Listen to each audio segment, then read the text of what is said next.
بسم اللہ الرحمن الرحیم۔ السلام علیکم۔ ایک آدمی نے حاتم تائی سے پوچھا، اے حاتم، کیا سخاوت میں کوئی تو اس سے آگے بڑھا ہے؟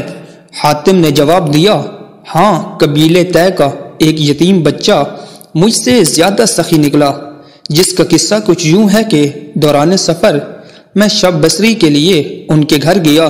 ان کے پاس 10 بکریاں تھیں۔ اس نے ایک ذبح کی، اس کا گوشت تیار کیا اور کھانے کے لیے مجھے پیش کر دیا۔ اس نے کھانے کے لیے مجھے جو چیزیں دیں ان میں مغز بھی تھا۔ میں نے اسے کھایا تو مجھے مغز بہت پسند آیا۔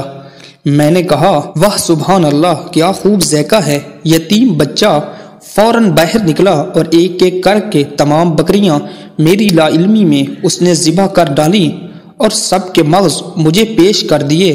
جب میں جانے لگا تو کیا دیکھا کہ گھر کے ارد گرد ہر طرف خون ہی خون بکھرا پڑا ہے۔ میں نے اس سے کہا، تم نے تمام بکریاں کیوں ذبح کی؟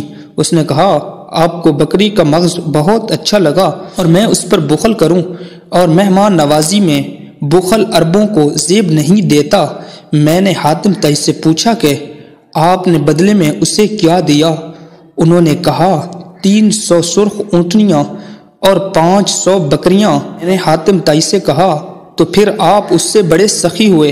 انہوں نے جواب دیا، نہیں، وہ مجھ سے زیادہ سخی ہے، کیونکہ اس نے اپنا سب کچھ لوٹا کر سخاوت کی، جبکہ میں نے تو اپنی بس سے مال میں تھوڑا سا دیا۔